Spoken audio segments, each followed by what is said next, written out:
Narito na ang mga pinakamalalaking balita sa One North Central Luzon ngayong Huwebes. Magkakahiwalay na insidente ng sunog na itala sa Central Luzon. Nasa 3.4 million pesos na halaga ng iligal na droga nasamsam mula sa Baglibin Partner sa Cabanatuan City. PBBM ininspeksyon ang gumuhong Kabagan Santa Maria Bridge. At bamboo rafting sa isang ilog sa Pangasinan. Ito ang GMA Regional TV 1 North Central Luzon. Magandang hapon, ako si Chris Zuniga. Mga kapuso, dahil sa mainit na panahon, asahan na raw na tataas ang konsumo sa kuryente, kaya pinapaalalahanan ng publiko na magtipid at maging responsable sa pagkonsumo sa kuryente. Kahapon kasi 2 oras na isinailalim sa yellow alert ang Luzon Grid. Ang kabuong ulat alamin natin sa live report ni Jasmine Gabriel Galban. Jasmine? Chris, kasabay ng mainit na panahon, asahan na raw ang pagtaas sa demand sa kuryente hanggang sa mga susunod na araw. Kasabay ng naranasang mainit na panahon, naitala ng Department of Energy nitong Martes, March 4, ang pinakamataas na konsumo ng kuryente sa isang araw ngayong 2025. Ayon sa DOE, halos 12,000 megawatts ang nakonsumong kuryente sa Luzon nitong Martes. Kahapon naman, March 5, nagpatupad ng yellow alert ang National Grid Corporation of the Philippines mula alas 5 ng hapon hanggang bago mag-alas 8 ng gabi sa Luzon Grid. Bunsod ito sa tumaas na projected demand ng Independent Electricity Market Operator of the Philippines. Gayon din sa hindi inaasahang pagpaliya o forced outage ng ilang planta. Ipinatutupad ang yellow alert kapag nakikitang manipis ang reserbang kuryente sa grid. Dahil sa mainit na panahon, unti-unti nang nararamdaman ang pagtaas ng demand sa Pangasinan, gaya sa bahagi ng Central at Western Pangasinan. As early as ito March ay nakikitaan na natin ng pagtaas ng demand dahil na rin dito sa mainit na panahon. Pinayuhan ng mga electric consumer na maging responsable sa pagkonsumo sa kuryente, kabilang narito ang paggamit ng mga energy-efficient appliances. Kailangan, kumbaga naka-embed na sa ating daily habit. Kapag may mga electrical appliances tayo na hindi ginagamit, ugaliin natin na i-turn off ito o i-shut down para hindi masayang yung konsumo. Kanya-kanyang diskarte naman ang ilang dagopenyo para makatipid sa konsumo sa kuryente. Instead na 2 yung electric pan, tig-isa kami ng anak ko, isa na lang, mag-share na lang po kami. Chris, nilabas na power situation outlook ng NGCP ngayong araw ay nasa 13,938 megawatts ang available na generating capacity sa Luzon. Nasa 12,120 megawatts naman yung system peak demand. Ayon sa NGCP, so far wala nakikitang problema sa supply ng kuryente ngayong araw. Chris? Maraming salamat, Jasmine Gabriel Galban. Pagbabago sa oras ng mga klase ipatutupad ng DepEd kasabay ng nararanasang mataas na heat index. Sundan sa report. Nito lang January nang simulan ang rehabilitasyon ng isa sa mga gusali ng San Fabian West Central Elementary School. Kasabay nito, pansamantalang gumawa ng makeshift classroom sa covered court ng paaralan ang 5 section mula sa grade 5 at grade 6 na apektado ng rehabilitasyon. Ang problema, dahil sa nararanasang mainit na panahon, hindi maiwasang maapektuhan ang pag-aaral ng mahigit sa 150 na mga bata. Bukod sa siksikan sa makeshift classroom, ilang electric fan lang din ang pwedeng gamitin sa lugar. Mahirap talaga po. Wala, naka-open lang tapos mainit. Tapos minsan naka-open lang yung mga tapos wala. Batid ng Department of Education District 1 ang posibleng epekto ng mainit na panahon sa pag-aaral ng mga bata. Dahil sa sitwasyon sa San Fabian West Central Elementary School, magpapatupad ng adjustment sa oras ng mga klase. Pwedeng sa umagang face-to-face classes, habang sa hapon naman ang modular classes. sakaling hindi nakayanin pang matinding init sa makeshift classroom. Magpapatupad daw ng suspensyon ng face-to-face classes. Sinabihan din namin yung mga teachers na kung sakaling medyo talagang mainit na, sabihan lang ang ating mga school heads. At from time to time, nakikipag-coordinate po tayo sa Pag-asa, sa LGU. Sa ibang paaralan naman, nagdagdag na ng electric fan sa mga silid-aralan para matiyak ang maayos na bentilasyon, gaya sa Malabago Elementary School sa Mangaldan, Pangasinan. Na lahat ng classroom ay mayroon pong nakaantabay na tubig para sa mga mag-aral. Kung sila ay nauuhaw, pwede silang kumuha po. Tiniyak naman ng DepEd Region 1 na malinaw na sa mga school head ang pulisiyang dapat ipatupad sakaling maranasan ang mataas na heat index sa kani-kanilang lugar. Kasama si Henry Duminsil, Jasmine Gabriel Galban, One North Central Luzon.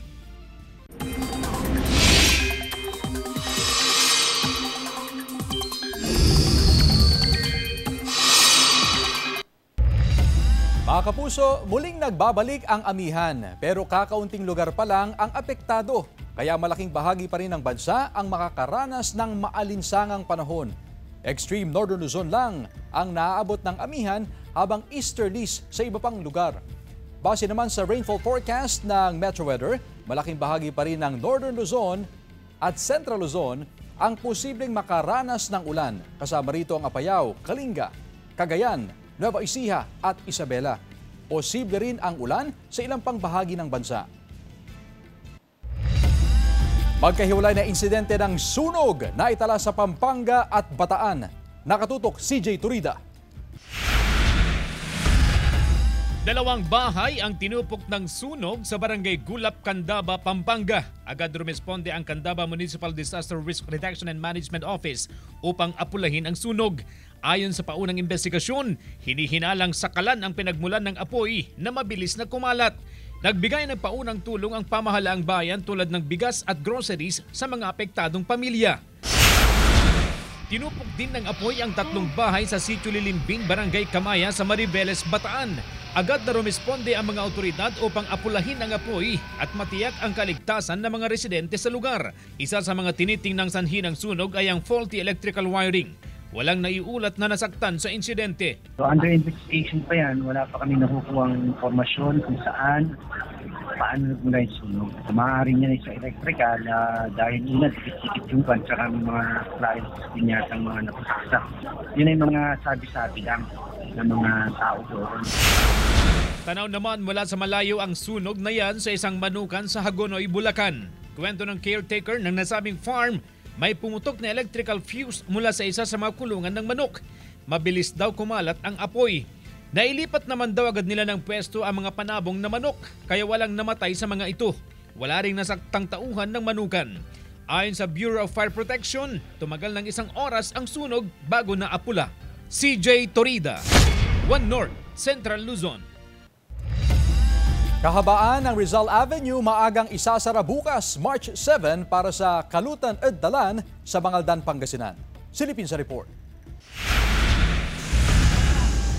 Alas 8 pa lang ng umaga sa Biyernes, March 7, isasara na sa mga motorista ang Rizal Avenue para bigyang daan ang preparasyon ng tugtugan, Kalutan Tansayawan at Dalan na highlight ng Pindang Festival 2025 sa Mangaldan, Pangasinan. Maaga na nag-abiso ang Public Order and Safety Office o POSO sa mga motorista. Pinapayuhan ng mga motorista na dumaan sa mga alternate route para sa mga sasakyang manggagaling sa San Fabian na patungo sa Dagupan City, kakanan sa Magnus Street at lalabas sa P.D. Guzman Street. Para naman sa mga sasakyang manggagaling sa Dagupan City at papunta sa San Fabian, maaaring kumanan sa Ija Street at lalabas sa Presto Street. Pwede rin kumaliwa sa Duyala Road, palabas sa San Jose Street. Bibigyan naming daan yung mga magkakabit po ng stage natin at para hindi sila maabutan din ng gabi dahil nga ho yung gagamitin nila ay puro metals. 13 stage ang itatayo sa Rizal Avenue. Inaasahang lalampas sa 20,000 na katao ang makikisaya. Sa tansya po namin talagang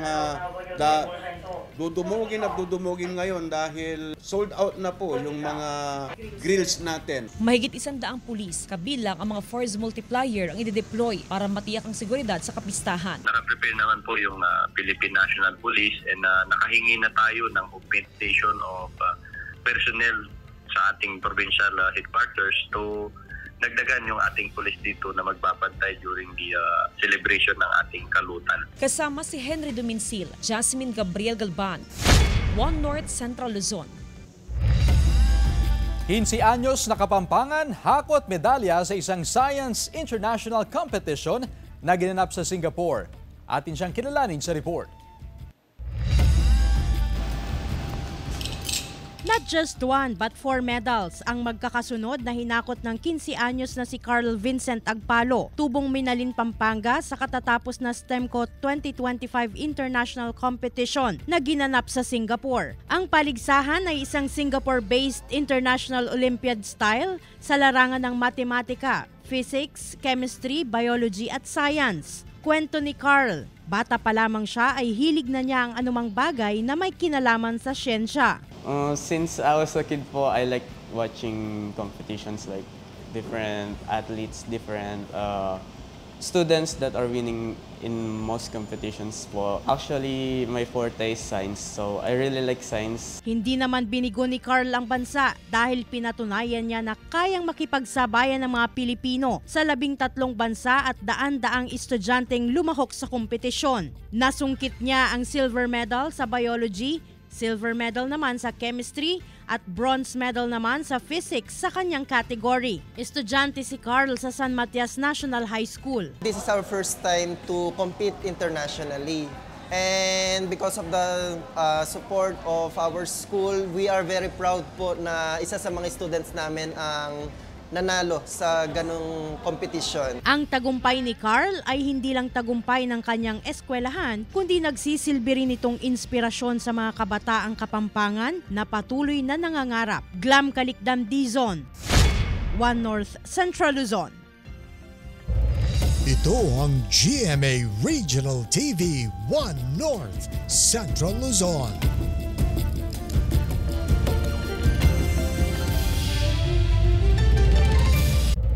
Ito ang GMA Regional TV 1 North Central Luzon. Ininspeksyon ni Pangulong Bongbong Marcos ang gumuhong Kabagan Santa Maria Bridge sa Isabela. Sabi niya, mali ang disenyo nito dahil hindi kableng bakal ang ginamit bilang suporta ng tulay.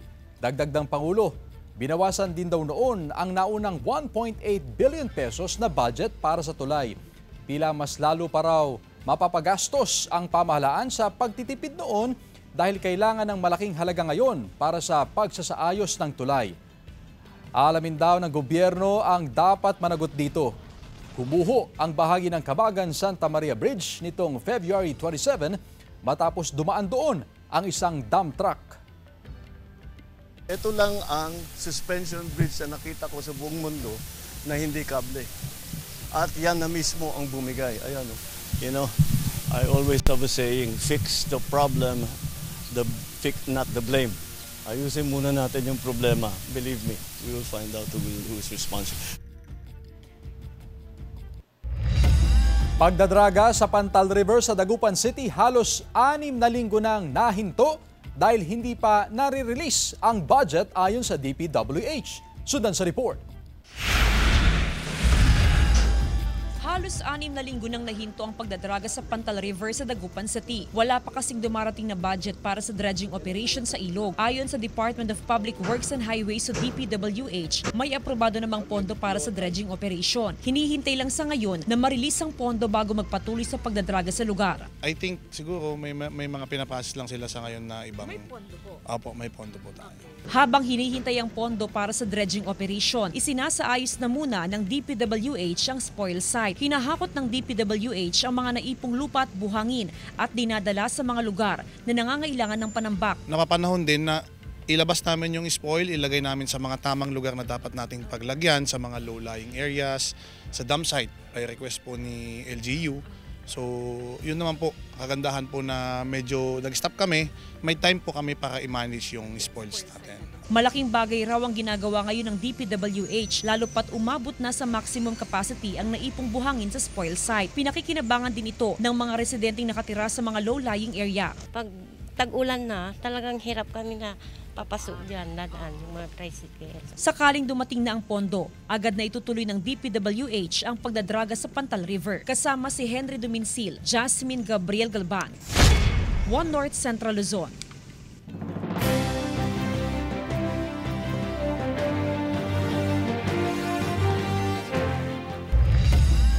Ayuda ban sa gobyerno simula na sa March 28. Sa ngayon, humihiling ang DSWD na dagdagan pa ang papayagang ipamimigay sa ilalim ng AKAP o Ayuda para sa Kapos ang Kita program. Sa kabila ng iiral na election ban, pinayagan noon ang pamamahagi ng 882 million pesos sa AKAP. Gusto ng DSWD na i-exempt na rin ang 12.6 billion pesos na pondo rin ng AKAP. Pinag-aaralan na raw ito ng COMELEC pinag-aaralan na raw ng COMELEC ang hiling na yan. Samantala, nagsumiti na ng panuntunan ng DSWD sa gagawing financial assistance distribution ng AKAP. Base sa guidelines, bawal sumama sa pamimigay ang sinumang politiko. Bawal din ang pag-display o pamamahagi ng mga poster, banner o anumang election paraphernalia. Hindi raw kasi dapat nagagamit ang pondo ng bayan sa pangangampanya ng mga kandidato.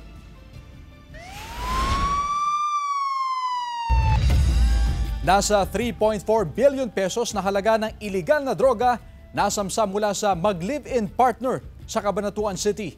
Nakalerto Glam Calicdan, Dizon. Arestado dahil sa iligal na droga ang isang mag-live-in partner sa Cabanatuan City, Nueva Ecija. Nahuli sila sa ikinasang buy-bust operation sa Barangay Santa Arcadia kahapon. Nakuha sa dalawa ang supot-supot ng mga hinihinalang shabu na aabot sa kalahating kilo. Previously arrested yung sila sa illegal drugs. I think 2020 may violation na the same violation yung illegal drugs, kaya medyo talagang yung surveillance natin ay pinaigting natin sa kanila. Na-recover din ang isang cellphone na posibleng ginagamit daw nila sa mga transaksyong kaugnay sa iligal na droga. Aminado sa pagbibenta ng droga ang mga sospek. Ayon sa pulisya, dumarayo pa sa Metro Manila ang mag-live-in partner para kumuha ng syabong ibinibenta nila sa Nueva Ecija at mga karatig probinsya. Nahaharap ang mga sospek sa kasong paglabag sa Comprehensive Dangerous Drugs Act. The message is clear. Hindi natin papayagan dito sa Nueva Ecija na magkaroon ng mga ganitong karaming shabu na maikalat dito. Kaya ngayon pa lang, nag-umpisa pa lang sila, ay talagang tinarget na natin sila. Glam Calicdan, Dizon, One North Central Luzon. Samantala, bilang ng mga kinakatay na baboy sa Mangaldan, Pangasinan, nabawasan ng halos 50% dahil daw sa kakulangan ng baboy. Sundan sa report. Nabawasan daw ng halos 50% ang kinakatay na baboy sa slaughterhouse ng Mangaldan, Pangasinan. Mula sa halos 80 baboy kada araw, swerte na raw kung makapagkatay ng mahigit sa 30 baboy ngayon sa bayan. Ang nakikita kasing problema ay ang kakulangan sa mga naangkat na baboy sa ibang probinsya. Idagdag pa ang mas mahigpit na inspeksyon sa mga baboy na dinadala sa katayan para maiwasan ang posibleng muling pagtama ng ASF sa bayan. Pagka may mga patsi-patsing ganyan, inobserbahan talaga. Tapos titignan po namin talaga yung papers nila na ASF free, meron silang certificate, mga ganyan. Halos laman ng baboy hindi naman galing sa Pangasinan, galing sa ibang lugar po. Dahil sa kakaunting supply ng baboy, mas lalo pang tumaas ang presyo ng karne ng baboy. Sobrang mahal, tapos mahina pa ang bentahan namin. Iniinda na ng mga customer ang patuloy na pagtaas sa presyo ng karne ng baboy. Hirap na raw sila sa pagbabudget. May kataasan compare doon sa dati. Kung tataas pa lalo, syempre magtitipid tayo ng half kilo na lang natin siya. Sa ngayon, nasa 400 hanggang 420 pesos ang kada kilo ng karne ng baboy. Kasama si Henry Duminsil, Jasmine Gabriel Galban, One North Central Luzon. Good news mga kapuso! Sa mga naghahanap ng trabaho, pagkakataon nyo ng maging bahagi ng GMA Network. Naghahanap po ang GMA Network ng mga top caliber applicants para sa mga sumusunod na posisyon. Ang sinumang interesadong aplikante ay maaaring magpadala ng kanilang aplikasyon sa careers.gmanetwork.com. Mag-apply na at maging bahagi ng GMA, ang #1 network in the country.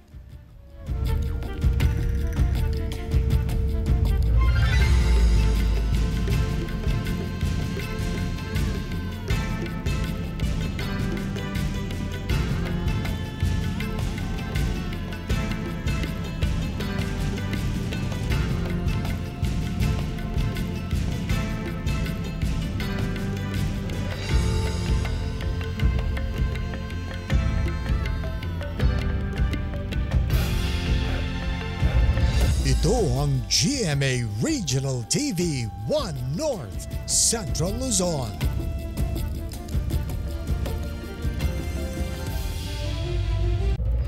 Ito ang GMA Regional TV 1 North Central Luzon.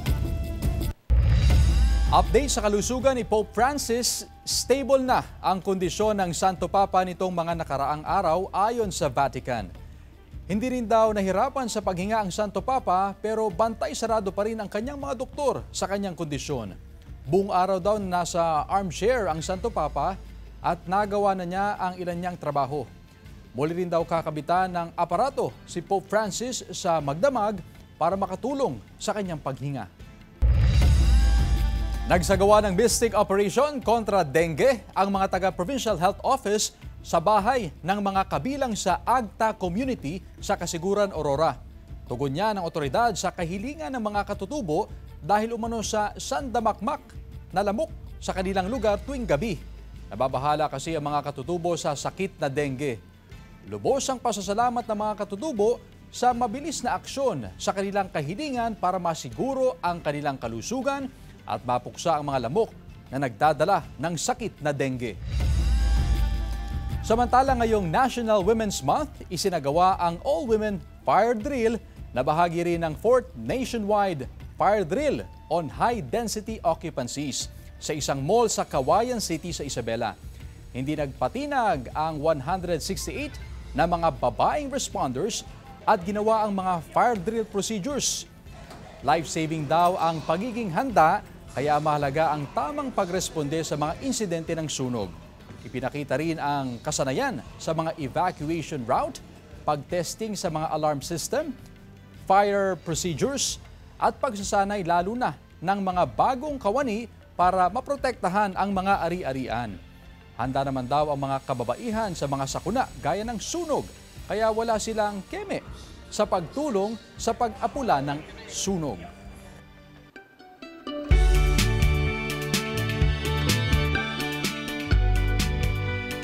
Bamboo rafting, bagong adventure activity sa isang ilog sa Pangasinan. Ating dayuhin sa report. Mahilig ka ba sa adventure? Tara na't pasyala ng bagong atraksyon sa Bued River na bahagi ng Barangay Tara ng Sison, Pangasinan at Barangay Ambalangan Dali ng San Fabian, Pangasinan. Malinis ang ilog at sariwa ang malalanghap na hangin na talaga namang kaakit-akit sa mga namamasyal. May mga itinayo ng shed sa lugar, may mga tindahan na rin at comfort rooms. Nakakaraos din lalo na sa araw ng Sabado-Linggo. Maraming pumapunta rito para magpalamig kasi panahon na po ng tag-araw. Bukod sa pwedeng mangisda, maligo o magtampisaw sa ilog, pwede na ring mag-bamboo rafting. Nasa 10 pesos lamang kada tao ang singil sa pagtawid sa ilog, sakay ng bamboo raft. Pwede rin namang libutin ang ilog na nasa gilid lamang ng bundok ng Ambalangan Dali ng San Fabian. Pwede ring mag-picnic with friends, tulad ni na Teresa na galing pa ng Pampanga. Ngayon gusto po namin ma-experience yung dito sa Pangasinan kasi po madalang lang kaming nakakalabas. Kaya dito po namin na isipan na pumunta. Ayon sa pamunuan ng Barangay Ambalangan Dalin, may mga itinalaga silang magbabantay sa lugar upang maging malinis at ligtas ang pagligo sa ilog. Plano rin daw nilang gumawa ng hanging bridge na dagdag atraksyon sa lugar. Mahigpit na ipinagbabawal ang pag-inom ng alak sa lugar. Welcome po kayo sa Barangay Ambalangan Dalin at sinisigurado po namin sa inyo ang inyong kaligtasan. Ang open po namin is 6 a.m. to 6 p.m. po. Kasama si Ron Tanyedo, Glam Calicdan Dizon, One North Central Luzon. Samantala, mapapanood niyo po ang episode dito at iba pang pinakahuling lokal na balita sa official website ng GMA Regional TV, www.gmaregionaltv.com. Pwede rin kayong bumisita sa aming official YouTube channel, GMA Regional TV, at i-click ang subscribe button para sa pinaka-maiinit na balita mula sa mga rehiyon. Nais din naming pasalamatan ang mga kapuso sa Hilaga at Gitnang Luzon, maging ang mga kapuso natin abroad. Dahil sa GMA Regional TV, local news matters. At yan ang mga pinakamalaki at pinakahuling balita sa Hilaga at Gitnang Luzon. Maraming salamat sa pagsama sa amin pati na ang mga kapuso sa ibang bansa na tumutok sa mga balita sa rehiyon. Ako po si Chris Zuniga. Kami ang GMA Regional TV, One North Central Luzon, buong puwersa para sa mas malaking misyon at mas malawak na paglilingkod sa bayan.